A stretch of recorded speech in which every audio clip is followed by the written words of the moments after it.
In the high plains of Central Asia, where the wind never seems to stop and the horizon stretches like an unbroken promise, an empire once moved faster than any power in history. Not just faster in distance, but faster in decision, in communication, in conquest. At its height, the Mongol Empire connected Korea to Hungary, China to Baghdad, Siberia to Iran, under a single system of control that defied every assumption of medieval governance. And yet, the most striking thing is not how it expanded, it's how it worked at all. Because if you strip away the legend, the fear, and the scale, what you are left with is something far more interesting. A highly engineered system of mobility, intelligence, and psychological warfare that solved problems most empires didn't even know they had until they collapsed under them. But systems, no matter how efficient, always contain their own expiration date, and the Mongol Empire was no exception. In the early 1200s, the Mongolian steppe was not an empire at all. It was fragmentation disguised as tradition. Dozens of tribes, Naiman, Karat, Merkit, Tatars, each competed for grazing land, water access, and survival. Violence was not an exception, it was the baseline condition of life. At the center of this chaos was Temujin, later known as Genghis Khan. But at the time, he was not yet a conqueror.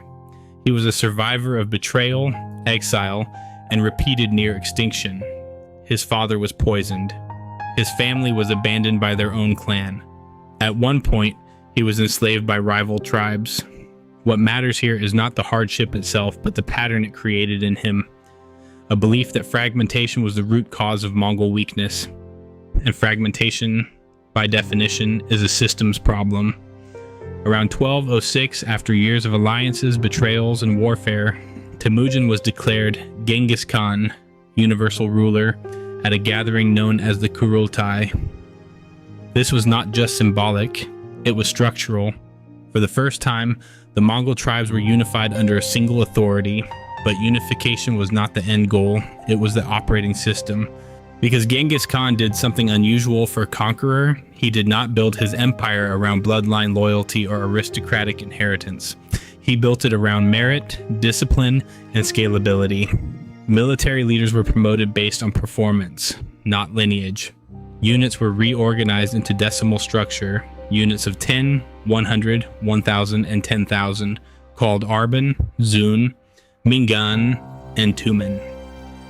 This was not just organization, it was modular command architecture. It allowed the Mongol army to scale like software, splitting and recombining without losing coherence. At the time, this seemed like administrative reform, but in reality it was the foundation of continental conquest. Because when your army can fragment and reassemble without breaking command integrity, distance stops being a limitation, it becomes an advantage.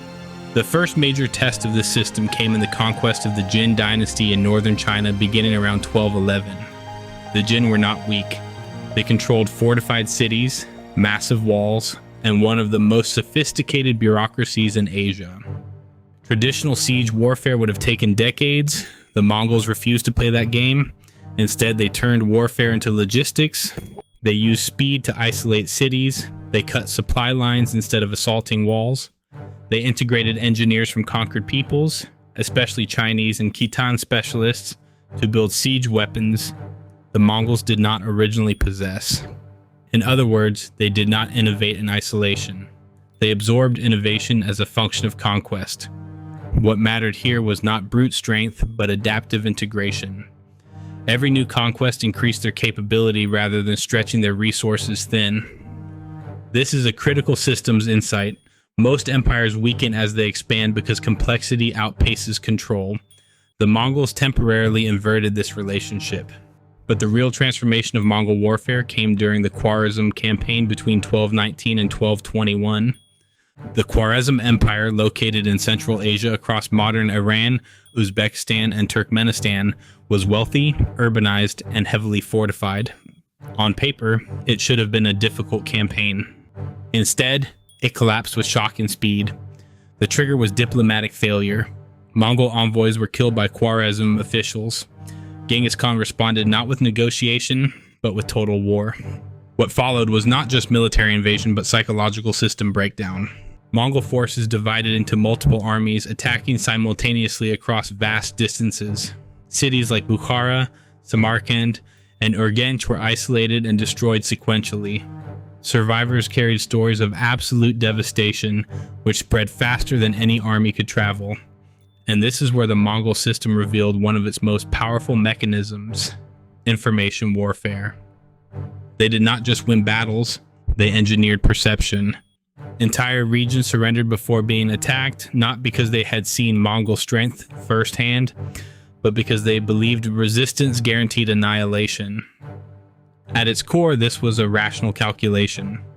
The Mongols consistently offered surrender terms that preserved life and property, if accepted immediately. Refusal meant total destruction. Over time, this created a feedback loop. Fear reduced resistance increased speed, and increased speed amplified fear. A self-reinforcing cycle of expansion. But systems that rely on fear also rely on consistency, and consistency requires leadership continuity. That continuity was disrupted in 1227 when Genghis Khan died during a campaign against the Western G. His death did not collapse the empire. That is important, because the Mongol system was deliberately designed to outlive its creator.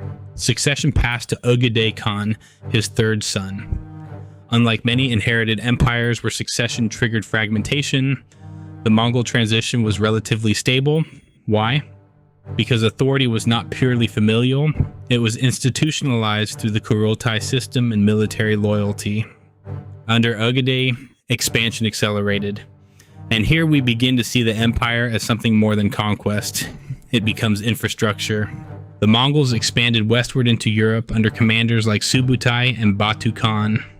Between 1236 and 1242, Mongol forces reached Poland and Hungary, defeating European knights at battles such as Mohi. European armies, structured around feudal levies and heavily armored cavalry, were fundamentally incompatible with Mongol mobility doctrine. They were designed for honor-based warfare. The Mongols were designed for system-based warfare. Subutai, often considered one of history's greatest military strategists, coordinated multi-front invasions separated by thousands of kilometers. Communication was maintained through relay stations known as the Yam system, an imperial courier network that allowed messages to travel with unprecedented speed across the empire. What matters here is that conquest was no longer just battlefield success, it was coordination at continental scale. But every system, no matter how advanced, accumulates complexity, and complexity always creates fragility. Ögedei's reign also marked the beginning of structural strain. Rapid expansion required taxation, administration, and governance systems that were not originally part of Mongol nomadic culture. The empire had to govern sedentary populations it had conquered, including Chinese, Persian, and Islamic bureaucracies. To solve this, the Mongols adopted a policy of administrative pluralism. They did not replace existing systems entirely. Instead, they overlaid control structures on top of them. In China, they used Chinese administrators. In Persia, Persian bureaucrats. In Russia, local princes were allowed limited autonomy under tribute obligations. This was efficient, but also dangerous, because it meant the empire was not a single unified culture, but a layered system of semi-independent components held together by military force and communication speed. And systems like that depend heavily on central coherence. That coherence began to weaken after Ögedei's death in 1241. Succession disputes delayed leadership decisions, expansion slowed. Internal political rivalries began to emerge between different branches of Genghis Khan's descendants. Meanwhile, in the Middle East, another major event reshaped the Islamic world. In 1258, Hulagu Khan, grandson of Genghis Khan, led the Mongol destruction of Baghdad. Baghdad was not just a city, it was the intellectual and cultural center of the Islamic Golden Age. The House of Wisdom, libraries, and institutions of learning were destroyed. The Abbasid Caliphate collapsed. From a systems perspective, this was not just destruction. It was the elimination of a competing knowledge infrastructure. But it also marked something else, the beginning of overextension. Because by this point, the Mongol Empire was no longer a single coordinated system. It was a collection of khanates, regional power centers with shared ancestry but increasingly independent priorities. Kublai Khan, another grandson of Genghis, shifted focus eastward. By 1271, he established the Yuan dynasty in China and completed the conquest of the Song dynasty by 1279. This was the Mongol Empire adapting to governance rather than conquest, but adaptation always comes with trade-offs. Kublai ruled as a Chinese-style emperor, adopting bureaucracy, taxation systems, and urban administration. In doing so, he distanced himself from traditional Mongol nomadic structures. What mattered here is the transformation of identity. The Mongols were no longer just conquerors, they were rulers of civilizations they did not originate from, and that introduces a fundamental tension. The more stable an empire becomes, the less aligned it is with the system that created its success. During the late 1200s, the Pax Mongolica emerged, a period of relative stability across Eurasia. Trade routes reopened, the Silk Road flourished, goods, ideas, technologies, and even disease moved across continents with unprecedented speed. But this interconnectedness was not purely beneficial.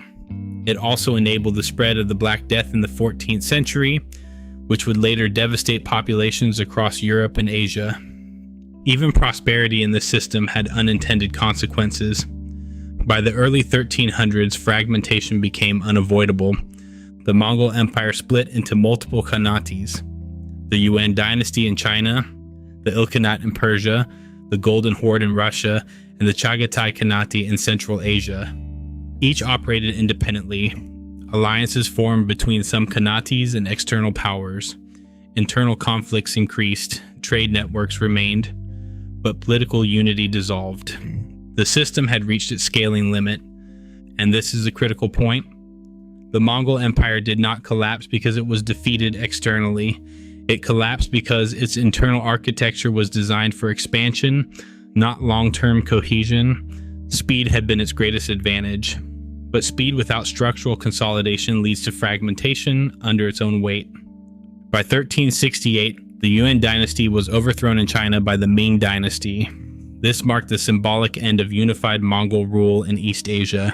The empire was gone, but its system was not without legacy. The Mongols redefined what large-scale governance could look like. They demonstrated that communication speed, merit-based military organization, and adaptive administration could connect continents. They proved that empires could function as networks rather than just territorial hierarchies. At the same time, they also demonstrated the limits of system-based conquest without stable institutional identity, because ultimately the Mongol Empire was not destroyed in a single moment. It dissolved through divergence. Different parts of the system optimized for different realities until they no longer functioned as one. And what remains today is not an empire, but a lesson in scale. That systems built for rapid expansion must eventually solve the problem of coherence, or risk becoming their own undoing. In that sense, the Mongol Empire was not just the largest contiguous land empire in history, it was one of the clearest demonstrations of how systems succeed and how they fail.